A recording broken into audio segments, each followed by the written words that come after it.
Hi everybody. So I wanted to share a really quick video. It's about 3 minutes, so not too long.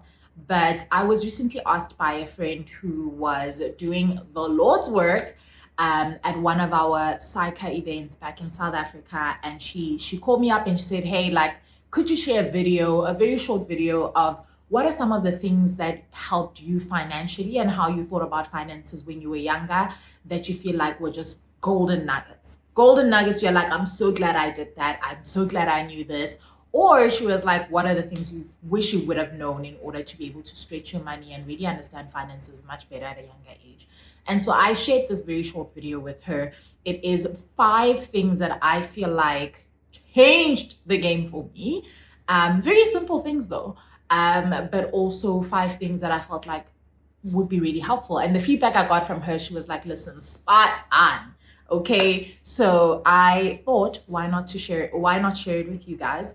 And hopefully it's helpful, but also if there's anybody else who is listening, watching, and you guys want to share your own version of what are your top 3 or 5 things that you're like, listen, be on this, as in yesterday. Hopefully the high school students who do catch our videos, or university students, or even people working, adults, who are like, yep, I wish I knew that, let me start doing that. Maybe they will catch that advice. So please feel free to share with us. But here's the video. I hope you enjoy.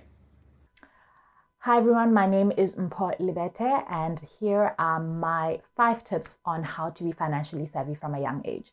So 1, make sure you get a scholarship or a bursary, even if it's a part scholarship or bursary and it's not 100%. What that does is it helps your family so that whatever money they would have been using to pay off your school fees, they can now use that towards something else, whether it's for the whole family or just for you. So for example, you could be using that money for extracurricular activities that you may otherwise not be able to do if they have to foot the bill for your entire tertiary degree education. 2 is start investing at an early age as far as possible, or at least saving. I started investing in first year and I would put away 500 Rand a month of what I was getting, and I was getting about like 800 a month as an allowance.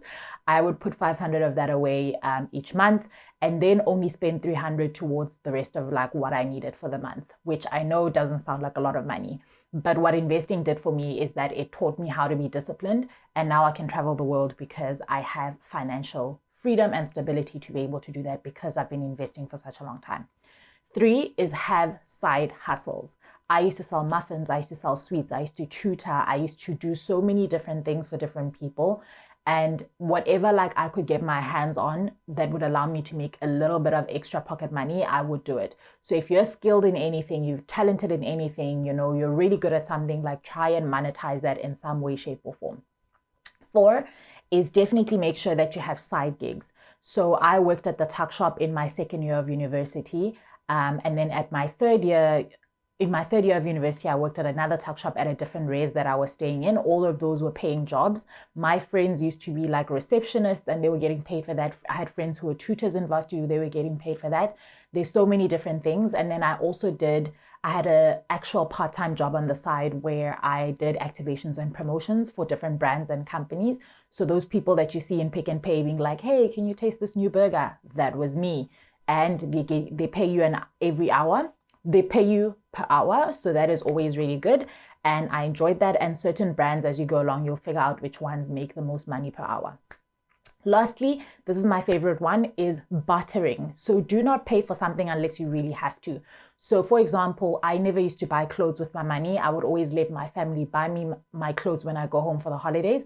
And then when I'm back at tertiary, which was quite far from home, I'd make sure that I'm not having to buy clothes unless it's really an emergency. Secondly, is if there were things like parties or hangouts or stuff like that like were happening and I wanted to go, instead of using my money to buy like 150 Rand ticket for a party, I would go to the organizers of the party and say, hey, is there something I can help you guys with? And then in return, can you put me on the guest list so that I don't have to buy a ticket?